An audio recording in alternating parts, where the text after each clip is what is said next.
북한이 비트코인 보유량 세계 3위를 차지했어요. 원조국인 미국, 2위 영국 다음인데요. 북한의 이 비트코인 어디서 산 게 아닙니다. 산하의 해킹 그룹이죠. 라자루스가 전 세계로부터 훔친 겁니다. 우리도 많이 뺏겼죠. 먼저 영상으로 보겠습니다.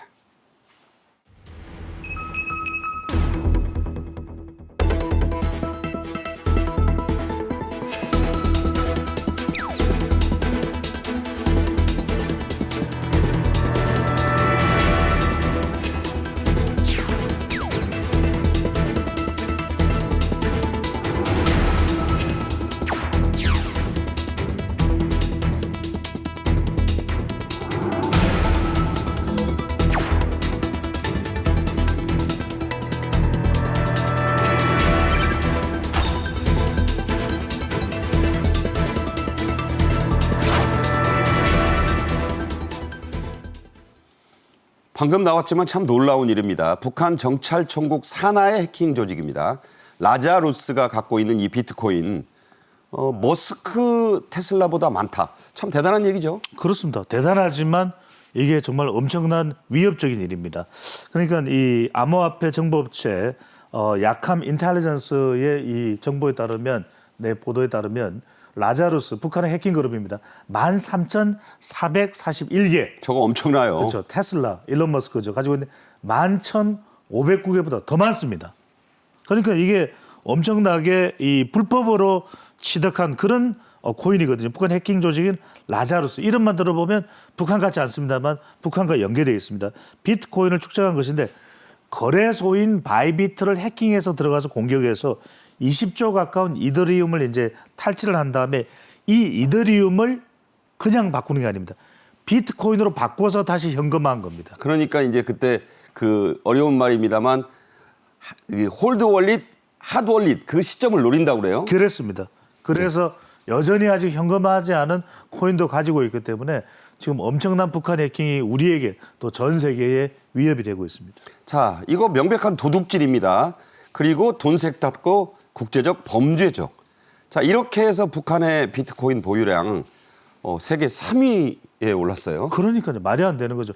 1위가 미국입니다. 2위가 영국이고요. 사실 이제 중국이나 이런 경우는 정확하게 지금 집계가 안 돼서 나오지 않는데 실제로 이제 코인을 자국의 통화로 사용하는 엘살바도르보다 많습니다. 네네. 한국과의 통화보다도 법정 통화보다도 더 많은 양의 코인을 북한이 해킹해서 불법으로 가지고 있습니다. 그러니까 이제 중국은 저게 순위에 안 들어간 게 교묘하게 민간인들에게 분산시켰다는 얘기도 있고 노출을 안 한 것이고 북한 비트코인이 엘살바도르보다 많다는 것도 이게 사실은 국제적인 그 화제가 되는 거죠. 그렇습니다. 엄청난 위협입니다. 이게 지금 최근에 이제 구글 인텔리전스에서도 계속 보도가 되는 것이 각 보안 뉴스에도 보도가 되는 것이 지금 한덕수 권한대행도 이야기가 북한의 지금 미사일 도발보다 또 도발도 문제입니다. 하지만 이 사이버 공격에 대해서 엄정 대처해야 된다는 이야기가 나오고 있습니다. 네, 앞서도 잠깐 말씀을 드렸지만 북한이 비트코인 세계 3위가 된 건 순전히 해킹 덕분입니다. 덕분이라면 정찰총국 주도로 해커들이 세계 곳곳에 가상화폐 거래소 무차별 공격해왔죠. 맞습니다. 이게 북한 정찰총국 산하에, 그러니까 라자루스가 지금 전 세계에 이런 거래소들을 노리면서 해킹을 지속해 오고 있는 상황입니다. 일단 가장 가까운 신뢰로는 2025년 올해죠. 두바이의 바이비트를 공격을 했어요. 그래서 이 비트코인으로 일부 전환을 했는데 14억 달러의 알트코인이라든지 이더리움을 탈취한 다음에 이걸 비트코인으로 바꿔서 이걸 현금화하는 방식을 취하고 있는 상황입니다. 2019년에는 우리나라도 그 타겟이 됐었는데요. 이 업비트에서 약 6억 원을 해킹을 하고요. 그리고 쿠코인 거래소에서 40억 원의 암호화폐를 탈취한 바 있습니다. 물론 이 40억 원 중에 이제 대부분은 회수가 다행히 됐다라고 하는데요. 2022년에는 또 로닌 브릿지를 공격을 해서 8천억 원가량, 그리고 2023년에는 아토믹 월렛을 또 공격을 해서요. 1,400억 가량의 암호화폐를 이렇게 탈취하는 전력을 가지고 있습니다. 네. 얼마 전에 북한 코너에서 북한의 평범한 집안 아이들이 상층으로 올라가는 유일한 길이 저 해커 양성소에 들어가는 거다. 이런 말씀을 드렸죠. 북한은 이렇게 해킹한 가상화폐를 현금으로 바꾸는데도 아주 능숙합니다. 순식간에 현금으로 빼돌려서 감추는 바람에 추적도 대단히 어렵다고요? 그렇죠. 아까 말씀드린 것처럼 바이비트에서 이 탈취한 이더리움이 한 14억 6천만 달러라고 합니다. 2조 1천억 원 정도인데 이 중에서 최소 3억 달러를 현금화하는 데 이미 성공을 했고요. 지금 탈취를 당한 주체인 바이비트에서 밝히기로도 우리가 한 20% 되는 지금 이미 현금화한 부분에 대해서는 추적이 불가능하다라고 이야기를 하고 있습니다. 즉 지금 이거를 회수해올 방법도 없는 것이고 이미 비트코인으로 바꿔서 현금화를 했기 때문에 정말 아무런 방법이 없는 상황이에요. 그래서 일각에서는 일부 보안 업체에서도 북한이 가상자산에 연루된 모든 범죄 집단줄 가운데 가장 가상자산을 세탁하는 능력이 탁월하다라고 이야기를 하고 있고요. 이런 것들을 계속해서 개발해 나갈 생각으로 보입니다. 네, 뭐 그러니까 올해 그 전에 뭐 무기부터 마약부터 해온 그 노하우의 결실이라면 결실이 아닐까 이런 생각도 해봅니다. 북한의 라자루스는 김정은을 위해 돈도 이렇게 벌어오지만 김정은을 이른바 옹위하기 위해 싸우기도 하죠. 그렇습니다. 호위 집단입니다. 몇 개의 해킹 그룹들이 있고 이른바 정보 탈취 그룹들이 있습니다. 방금 전에 이제 양재민 변호사가 말씀하셨던 대로 이런 걸 당하고 나서도 금방 모릅니다. 그러니까 이제 코인을 탈취당하고 나서도 한참이나 지나야 거래소에서는 그 사실을 알게 되는 것이거든요. 라자루스는 김정은 풍자 영화를 만든 소니 픽처스 그 영화 아실 겁니다. 그 사이버 테러하기도 했었어요. 네. 그건 이미 많이 보도가 됐고요. 전 세계 150여 개국의 20만 대 이상의 컴퓨터에 랜섬웨어를 완전히 뿌려버립니다. 그 랜섬웨어라는 게 뭐냐면 이쪽에 랜섬이 인질로 잡는 거거든요. 그렇죠. 이거 완전히 무력화시키고 너희들 정보 다 이제 공개할 텐데 얼마를 돈을 내라 이렇게 협박을 하는 것이고요. 이 라자루스의 핵심 인물이 박진혁입니다. 이게 네. FBI 수배도 돼 있는데 정말 신출귀몰합니다. 잡을 수가 없습니다. 그래서 FBI가 못 잡고 있죠. 그렇습니다. 미국에서는 이 박진영을 어떻게 잡는데 왜냐하면 이것도 실명인지를 알 수가 없습니다. 가명으로 남자인지 여자인지도 사실 네. 구분하기 힘들기 때문에 그러니까요. 이게 지금 상당히 북한의 해킹 그룹의 두터운 인력 풀이 있다는 것도 우리가 감지할 수 있습니다. 네. 박진혁 이름은 멋있게 졌는데 그 이름이 아닐 수 있고 남자일 수도 있고 여자일 수도 있고 FBI가 지금 못 잡고 있다고 합니다. 북한이 해킹 그룹을 운영하는 이유 무엇보다 이 외화를 비교적 쉽게 아주 쉽게 또 많이 벌어서 즉각 현금화할 수 있다.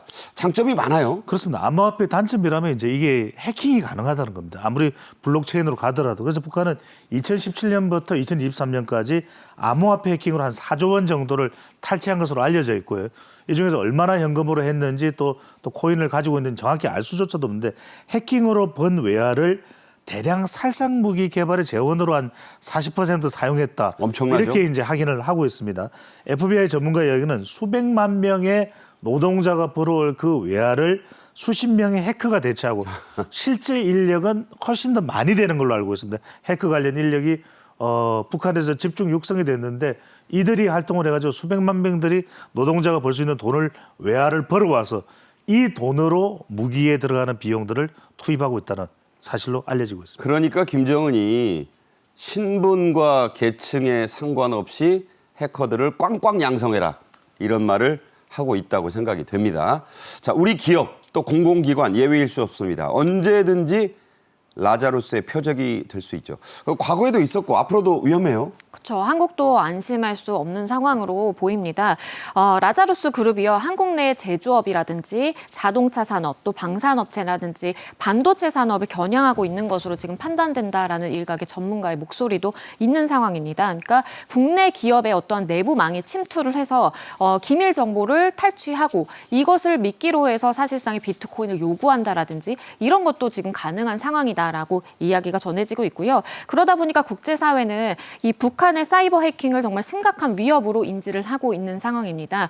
미국의 경우는요. 북한 연계의 가상자산 주소를 제재 목록에 아예 추가를 하는 방식으로 이 제재를 하고 있는 상황이고요. 한국이라든지 일본 역시도 이 가상자산 거래소와 손잡고 북한 연계의 거래를 완전히 차단하는 시스템을 마련 중이에요. 그런데 이 북한은 감시망이 강화되다 보니까 또 다른 즉각적인 새로운 수법을 마련하는 방식으로 방법을 모색하고 있다라는 소식도 전해집니다. 네. 자, 암호화폐 대통령이 되겠다. 이렇게 자처한 트럼프 미국 대통령이 과연 북한의 이런 해킹 공격에 어떻게 대처할지 이것도 참 주목되는 거죠. 그렇습니다. 대처하지 않을 수는 없을 겁니다. 그러니까 북한이 지금 이렇게 해킹을 하고 나선 것에 대해서 FBI는 엄중하게 보고 있거든요. 도널드 트럼프 대통령이 이렇게 이야기합니다. 미국을 비트코인 초강대국이자 세계 암호화폐 수도로 만들 것이다. 이건 이제 후보 시절에도 이야기를 했던 부분입니다. 오죽했으면 트럼프 대통령은 비트코인은 전략 비축 자산이다. 네. 그렇기 때문에 안 팔겠다라는 이야기도 하고 있는 상황이기 때문에 자칫 이런 질서에 위협이 되는 북한의 해킹은 상당히 문제가 되거든요. 특히 라자루스는 초경계 대상입니다. 그래서 어떤 식으로는 FBI가 나서서 이에 대한 대응을 할 것으로 보입니다. 네, 북한과의 관계를 잘 해보겠다고 하지만 트럼프 대통령 같은 스타일의 지도자는 내 지갑 뺏어가는 자는 절대 용서하지 않으니까 이 비트코인이 충돌하면 북한도 예외가 될 수 없을 것 같습니다.